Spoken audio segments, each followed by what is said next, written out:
Good morning, everybody. It's game day. Finally. This is your Vikings pregame show. I am your host, Joe Johnson, owner of PurplePTSD.com, VikingsTerritory.com, and PurpleTerritoryRadio.com. I'm here with Kirby O'Connor, who I might be saying hi to his son or having a mental break in the background. I'm not sure which, but Oh either yeah, makes no, sense I to me at this was I point. was waving at my son. He's going to take a nap, so I was Aw. giving him a little wave. See, we get you in with the football content, and then we keep you here with the wholesome family entertainment.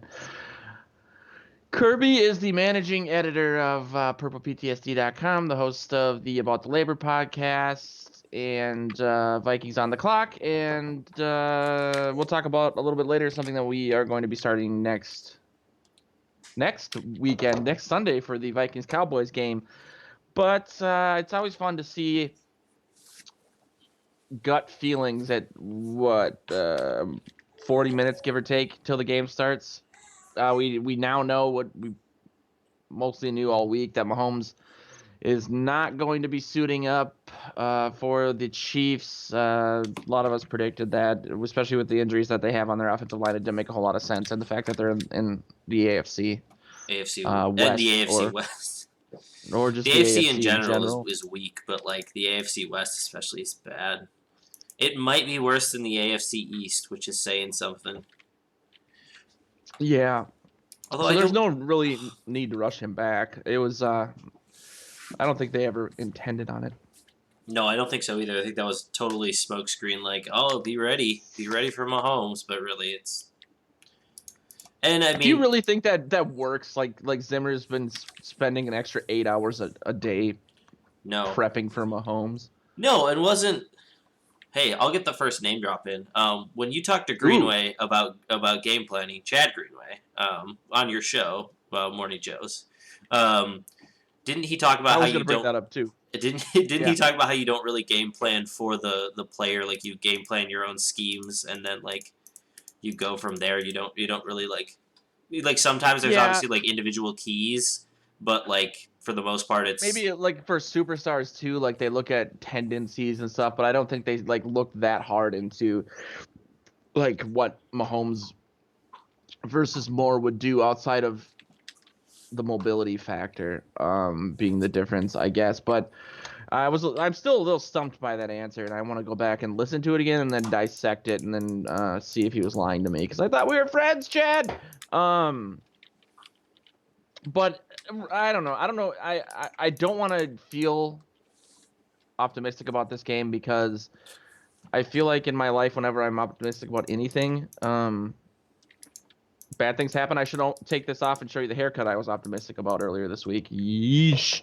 But it feels like a game maybe the Vikings either should win or need to win to at least keep pace with the Packers, who just beat the Chiefs a few days ago.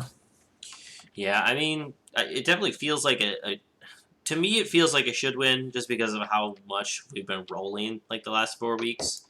But also knowing we're coming off of 10 days off, there's a very good chance that the defense comes out flat because they tend to come out flat, Yeah. which means that the offense doesn't get rolling right away. And Kansas City's defense is bad.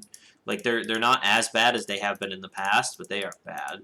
Um, again this year, so like I feel like we should roll them, Yeah. but of course there's no givens in the NFL, and especially against like the Chiefs are still a good team even with Matt Moore. Like they've still got a lot of talent, and if they can get the ball to their playmakers, like there's a good chance. Like there's a good chance they could easily And win that's this what it game. seemed like he did a decent job of doing against the Packers. He had an okay line. There was a stat floating around. It's in an article I wrote last night about knowing the kind of, well, being a better place of knowing what kind of defense we have in the Vikings defense. After the game today, there was a stat from Purple Post on Twitter about the one appearance that Morris had against the Vikings, and he lit them up. Now that it's apples and oranges, but I don't know. I feel like the Vikings in my lifetime have always struggled against backup quarterbacks. Like I always take a deep breath, like the Chase Daniels thing, or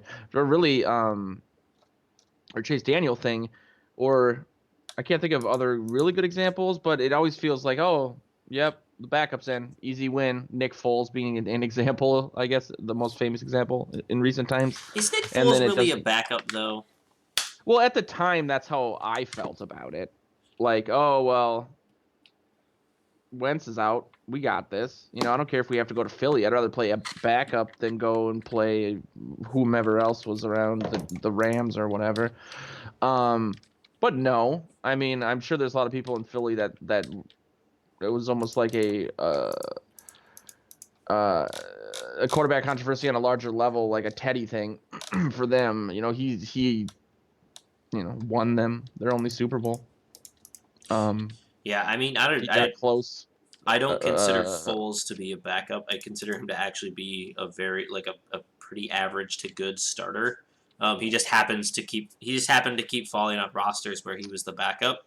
Um, but I mean, when you're making that much money as a backup, like what is there anything to complain about? And then you go out and you I win a would Super rather be a Bowl too. backup, Like like a Doug Peterson. He's living the dream. And obviously he'd be starting if he wasn't injured. But I always as a youth playing sports who used to get very anxious before every hockey game and ride home because I would be grounded for how bad I played. Um, I always thought the dream would be to be good enough to make it to the NFL, but then be a lot like Doug Peterson was behind Favre, just be a backup the entire time. So all you have to do is practice, make millions of dollars, and hopefully never play. um, but yeah, I feel good about this game. Like you said, their defense, especially their rush defense, I think is 30th in yards allowed. One of the keys to the game. Actually, let's do the inactives first because those are important. Mahomes, if you guys hadn't heard, is out. Kendall Fuller, the corner, Darwin Thompson, Frank Clark, Eric Fisher, Duvernay Tardif, and Alex Okafor. So they are missing two of their offensive linemen, which is another reason why they wouldn't have played Mahomes in the first place. But that's good. I would love they're to see Zimmer and come out and be aggressive in regards to play calling, not just be flat like you said, like they've seemed the last couple weeks. Uh, the Lions game, the Redskins game. I know they didn't allow a touchdown, but I still think that if Keenum hadn't gotten injured, that could have been a much more interesting game than it was, well, they or should less have given up boring. a touchdown to Keenum. All Keenum has to do on that second drive is walk the ball into the end zone, and for some reason he decided to spike it into the ground instead. Yeah, So, classic but Keenum. classic Case Keenum. Um, Yeah, I wasn't. I don't know. It just felt like they were giving up a ton of plays across the middle, especially Zimmer called them soft at halftime. I felt it was like they were choosing to play like a soft zone or something. Like it's yeah, the end of the game. that's Let's the keep them thing in the is middle of the like field and run the clock. It's 15 minutes left in the first quarter. that's How's the thing that is work? like I know Zimmer called them out for being soft, but at some point like that's a game plan thing too. He's telling his defense to play where they're playing like obviously the execution also not great, but at some point you will have to take accountability of yourself as a coach and realize that hey, you got to be a little more creative on the play calling as well. I think one of the big inactives here that like no one like is getting a little bit overlooked is Frank Clark, the defensive end for the Chiefs, because he Yeah. played for Seattle last year and he essentially wrecked Kirk Cousins like in that Monday night game where they couldn't score like they couldn't move the ball for longer than 5 yards at a time. Clark was Yeah.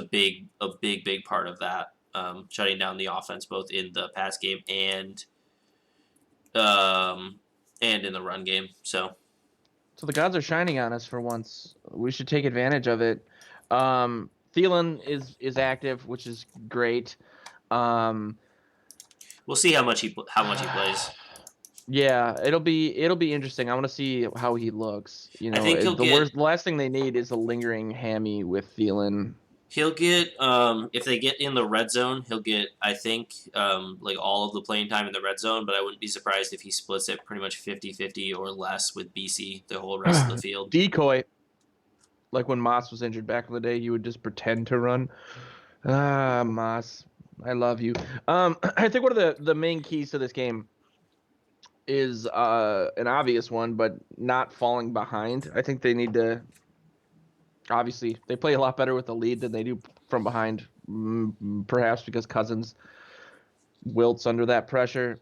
But I have a strong feeling we're gonna get a very large dose of Dalvin Cook and company early and often, and hopefully that'll work for him.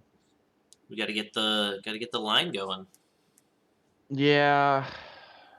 Did you? Just run away from Pat Elfline and just don't let Elfline touch anybody.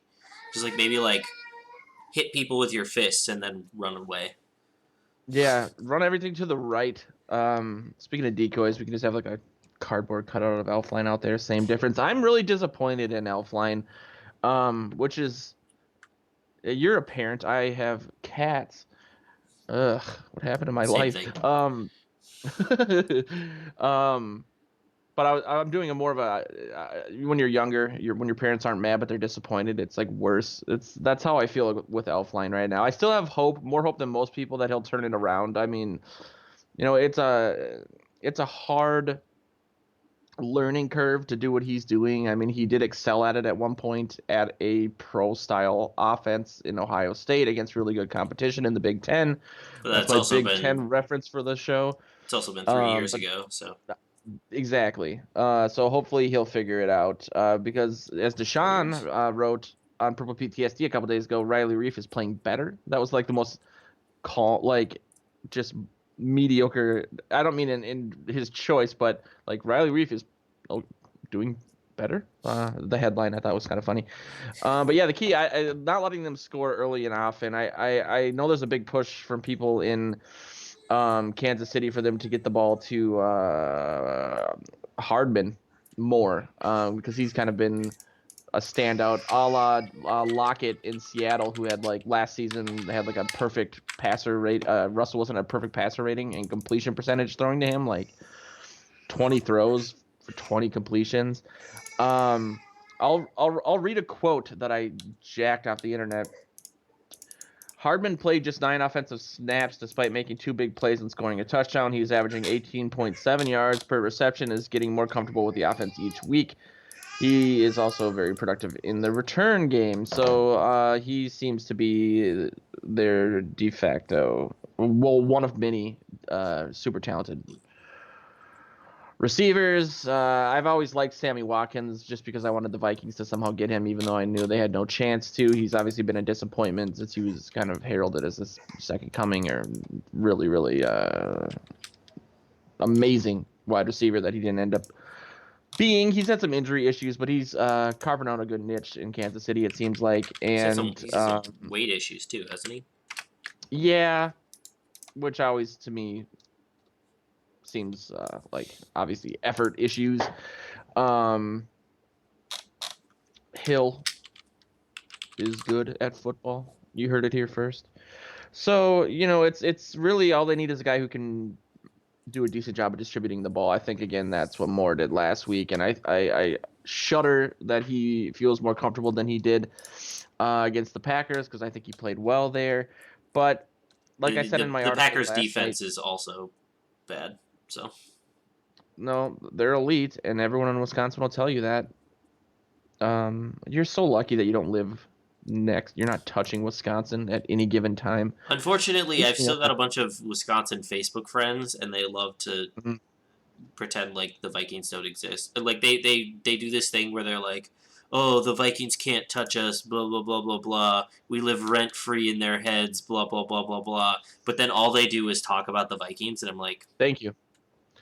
I went to the okay, University of Minnesota, and I'm old enough. I don't know if they still have this in the Minnesota Daily, but there's a thing called the Network. I think it was called at the end, where it was almost like a Facebook post. Like it was letters to the editor, but more about gossip and like funny things that people would write about. It wasn't like serious content, and there was a lot of back and forth between the Wisconsin people basically bashing Minnesota the whole time, and I'm sure you know where this is going. But it's why do you live here then? I know that we have reciprocity and they get in-state tuition, but go home.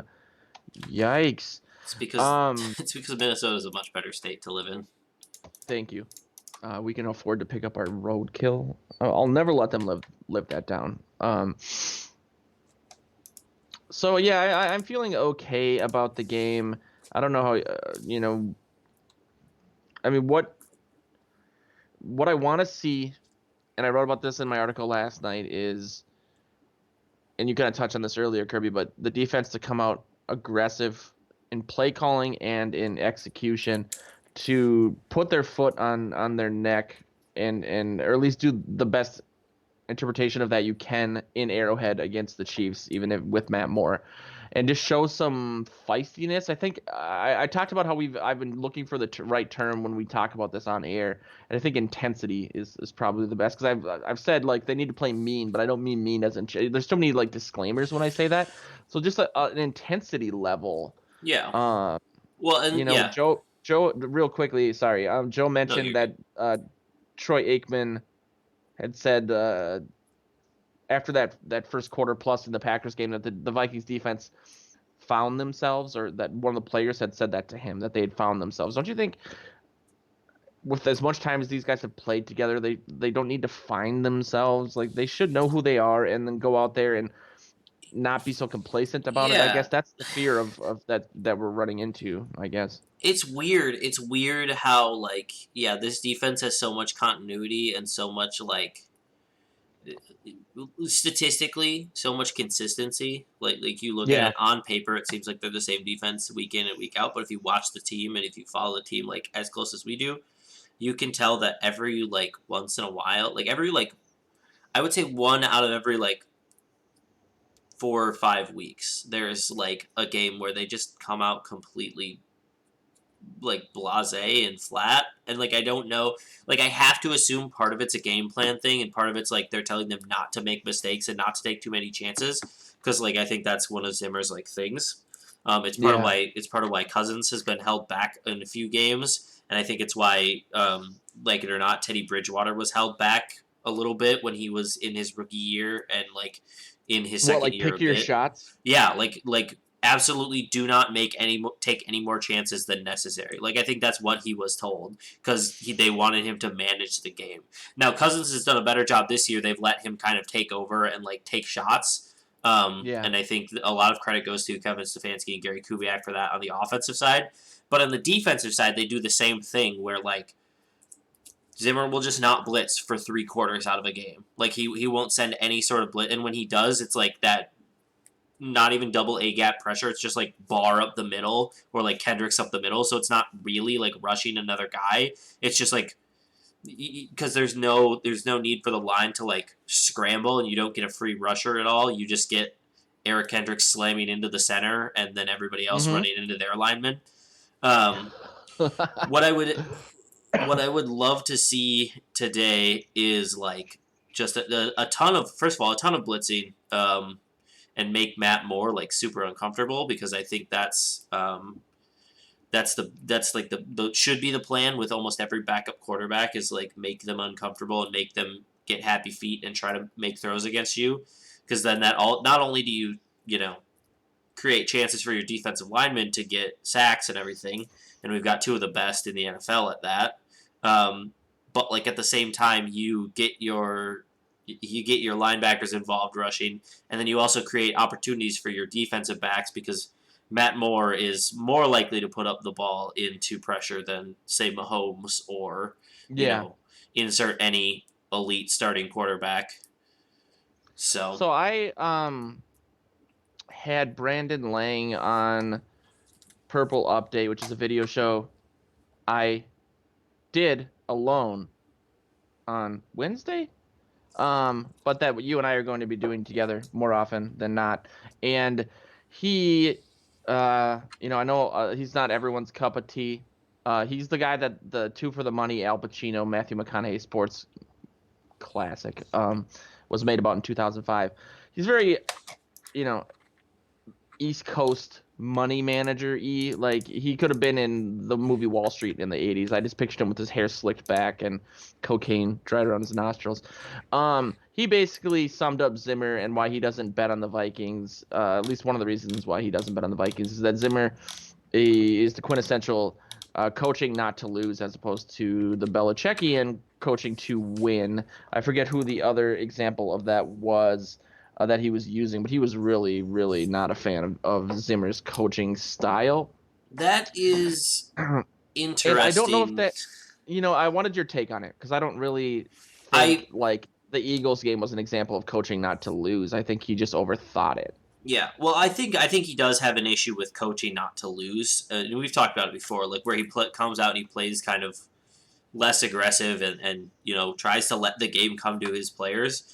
Um, Yeah, like so they can interpret what they're going against more so like yeah, easing into a warm bath instead of dictating the flow of the game maybe on yeah, defense. yeah, and I think part of that issue has been with the offense's like inconsistency and lack of identity and lack of leadership. Like they never know what to go to on in those big games. So hopefully that changes this year with Kubiak and Stefanski. But what I find interesting is him like comparing him to Belichick because like first of all, Belichick doesn't have to really coach 6 games out of the year because they play in the worst division in football consistently. Yeah. And then once they get to the playoffs, I find it interesting because I think the Patriots often don't have to play to win because they have the intimidation factor. They have like the mental edge on everybody. Big Um, time. so I like mean, look at it. The way he was talking, I mean, he's not a player, but when Greenaway name drop, what, two or three? Brandon Lang counts as a name drop too. Was on the show. He basically said everyone except for the Patriots. Like he put them, and I think a lot of players do that. Put them in this class of their own. Like there's this air of just invincibility that surrounds them right now, and it they're psychs just a people out, football man. team. They're just a football Football team. is a mental game, and they're good at, They're you good at the know, mental games. But I find it interesting because Belichick, like, not that he doesn't play to win, but like outside of like 2007, most of his teams have been predicated on their defense and like not making mistakes and doing your job, which is ironic because that's exactly what Zimmer's philosophy is. Like, yeah, if you compare what Belichick says and what Zimmer says as far as like doing your job, knowing your responsibility, taking care of business, like they are pretty much the same guy. It's just that Belichick's had a ton of success and Zimmer has not so far. yeah. Um, Um, yeah, that's a really good point. I made the joke that Zimmer would be happy to win every game 6-3 or maybe 3-0.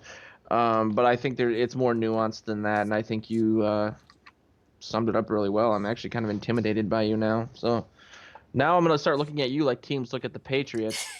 I'm just gonna blow every intro.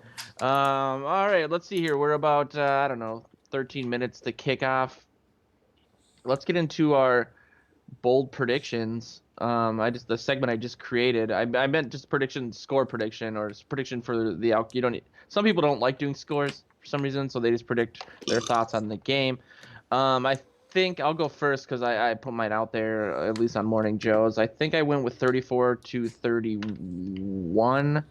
No, I think it was 34-24. I don't know. I think the Vikings will continue to roll. Like you said, their defense, especially their rush defense, isn't great. I think their pass defense is 11th, but that's yards allowed, which is how the game of football works. Another hot take by this guy. Um, so I think yeah, I think they'll continue to roll. They've had some time to get healthy. I hope they had some a way to figure out how to fix Elfline a little bit. Thielen will be back, Deco or otherwise. That's great news. Um, I think the defense, the key's going to come to the defense, and I'm just really it's such a wild card for me because I'm not really happy with how they've been playing or not comfortable with it. Rather, I don't think they care if I'm mad or not, but it makes me uneasy. But I don't see them giving up more than 28, 30 points. I think the Vikings will score more than enough to offset that, though. So I'm going to say like something in the range of 37-31 or 34-24 or something like that. Vikings uh, win. Dalvin Cook, Vikings win. 200 total yards. 200 from total. scrimmage. Oof. Um, yeah, I mean, this is one that like the Vikings should win. Um, and on paper, it looks like they with Matt Moore playing for the Chiefs, I think it's one of those things. But one of the stats that I think I saw on Twitter is like the crew doing this Kansas City game, like their officiating crew calls the most penalties of anybody in the league. Great. Um, yeah, so I think that's going to be a problem. I think Rhodes is probably going to get exposed again, which sucks. Like all they have to do is take their shots and like essentially get free yards. Ugh. I think the offense is going to be fine. I think it's going to end up being a shootout of sorts. But I think I'm going to predict Vikings lose 35-31, which I think is about Wow. the same thing you said, but in reverse. I respect that call because I think a lot of people are afraid to pick a Vikings loss ever. Strangely, I don't think Joe Oberle has ever predicted a Vikings loss. Um, when we do these on Morning Joes. Speaking of which, I wanted to You announce got to speak it into existence. Is I think the theory he's going for. the power of positive thinking, which to me seems like a really narcissistic, not in Joe's case, but in general. Like I'm so important that if I just think things, the universe will manifest them. Um, but that's just coming from a guy who has never gotten a single thing that he's wanted. Um, Speaking of not getting what you want, next week, I prefaced this earlier in the show. I will, along with Kirby and Mr. Joe Oberle, be doing live Vikings game coverage slash commentary on a new app called Hot Mic. Um, it's super cool. There's a lot of well-known, especially on different local levels around the country, sportscasters for all sports. So if you don't necessarily like the coverage that you get, sometimes the Vikings will get like the fifth road team covering their games, like guys that aren't really that great or that don't know the team on the level that at least Kirby and Joe do. And so it'll be fun for us to watch the game. It's not, I mean, some guys do play by play. We're not going to be doing like Super play Cousins by drops play. back. Yeah, but we'll Yeah. be reacting to it. We'll be talking about each play, obviously. We'll be having a Now, good time. now It's going to be, I'm is super interested in it or excited about that. now will Oberly be 2 months in the future, like on all the Purple PTSD That live chats? that's a very good question. And actually I'm not even nervous about the only part that makes me nervous is Joe's going to come to my house to do it. Oof. Which is just a lot of pressure to clean and be a human being. So what's cool about that is what Kirby's referring to, and if you're going to be in our live chat later, you'll experience this. Depending on how you watch the game, like Kirby is on the West Coast, so I also watch it on Hulu. Sometimes you watch it on Hulu, sometimes you watch it on Prime. Versus rabbit ears versus cable, like everyone gets the feed at different times, so some people feel or are way ahead of others. I think Hot Mic has a feature to where if you're listening for us and for people listening or syncing, you can basically choose what your provider is and it syncs it for you. Nice. So like we won't be ahead or behind, and then for us we'll be on the same wavelength that way. So it's gonna be really exciting. I think we're gonna have a really good time doing it. I'll get to do some giveaways, show off my amazing background. Hopefully, if things take off, we can fly Kirby out for a playoff game or what have you. So keep an eye on the sites.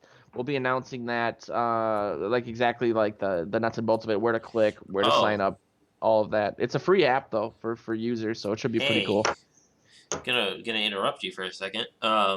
Breaking news. If we're gonna be doing this the rest of the season, I will actually be in person. I'll have to figure out how to get there and everything. But I will actually be in person for both the Packers and the Bears game because I will be in What? Minnesota. Yeah, I'm coming to For the Minnesota for the holidays? holidays, so I'll be there for like 3 weeks. All I asked for Christmas was to get away from Kirby, and he's It's not true. coming He asked to closer. meet me. We have never met in person. Yeah, I need that. Lots of this. Yep. Funny enough, me and Kirby met on the another app called Grinder. Um, so Oh, yeah, and 5 minutes to game time. I'll be setting up the live chat here in a second. Hopefully, if you're watching this live, you can hop on and join us there and experience the time lag that we're discussing. Otherwise, I will be back for halftime, and Kirby and I will be back for the post game show. Hopefully, with some good news. just want to I'm clarify, we met on Reddit. I sent him a message randomly off of a post. I'm not on Grinder. Not that there's oh, anything wrong with that. it was the grinder sub on Reddit. You're right. Nope, nope. It was the Vikings Uh, sub, Viking subreddit. why Shout wouldn't you out love to me? them. Shout out to Yeah, them. shut up. Even though I'm never on there anymore. I know. I had to. I was doing more harm than good on Reddit for the brand, so I had to give it up. It was my first love, though. But yeah, we'll be back at halftime. That's a good way to end it. If you want more of these jestful shenanigans, make sure you download Hot Mic. Kind of sounds like that'd be a good No, I No, won't finish that nope, sentence. They're a sponsor. nope. Joe, stop. I'm bad. No wonder we don't have any sponsors for these shows. I'm unprofessional. Gold Vikes though. I'm cautiously optimistic. So look out, world. And Cautiously optimistic. Skull. Skull.